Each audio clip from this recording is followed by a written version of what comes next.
بسم اللہ الرحمن الرحیم۔ السلام علیکم محترم ناظرین، آج میں آپ لوگوں کے ساتھ ارسطو کی زندگی کا ایک واقعہ شیئر کروں گی جو انہوں نے اپنی کتاب رحلہ میں ذکر کیا ہے۔ ارسطو لکھتے ہیں کہ میں ایک دفعہ جزائر انڈمان گیا تھا تو وہاں سارے لوگ مسلمان تھے۔ میں نے پوچھا کہ تم سارے کب سے مسلمان ہوئے ہو؟ انہوں نے کہا کہ ہم تو پیدائشی مسلمان ہیں، باقی آپ قاضی سے پوچھ لیں کہ یہاں اسلام کب آیا ہے۔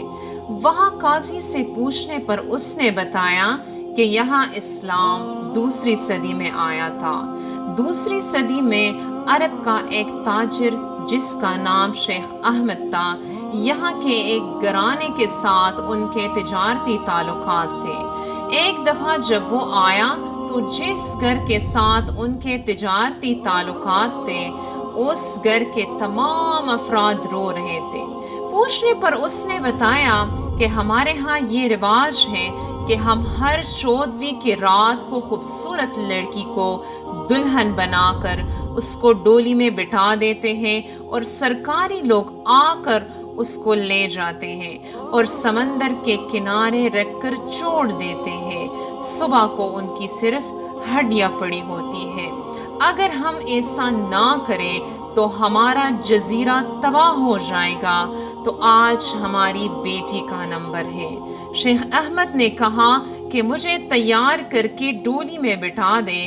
اس گھر والوں نے انکار کیا، لیکن شیخ احمد کے اصرار پر انہوں نے اس کو تیار کر کے سرکاری لوگوں کے حوالے کیا۔ انہوں نے اس کو جب سمندر کے کنارے چھوڑ دیا تو شیخ احمد نے اپنے گرد ایک دائرہ لگا لیا اور قرآن پڑھنے لگا اور آیت الکرسی پڑھنے لگا۔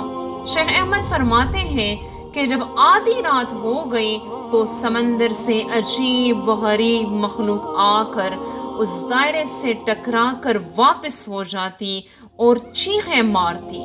صبح تک یہی حال رہا، لیکن اللہ کے کلام کی طاقت کے سبب جنات شیخ احمد کو نقصان نہ پہنچا سکے۔ صبح کو جب سرکاری لوگ آئے تو شیخ احمد بیٹھا ہوا تھا۔ اس نے سارا قصہ سنا دیا۔ وہ اس کو بادشاہ کے پاس لے گئی۔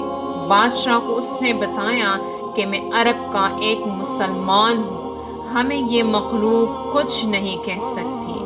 بادشاہ نے اس کو کہا کہ 1 مہینہ اور رک جاؤ، اور اگر اگلی بار بھی بچ گئے تو ہم سب تمہارا دین قبول کر لیں گے۔ اگلے مہینے پھر شیخ احمد کو تیار کر کے سمندر کے کنارے بٹھا دیا۔ پھر آدھی رات کو وہی مخلوق آئی اور صبح تک کوشش کرنے پر شیخ احمد کو نقصان نہ پہنچا سکے۔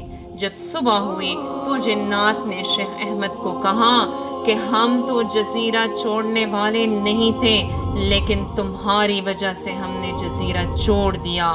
صبح جب بادشاہ اور سارے لوگ آ گئے تو سب نے اسلام قبول کر لیا۔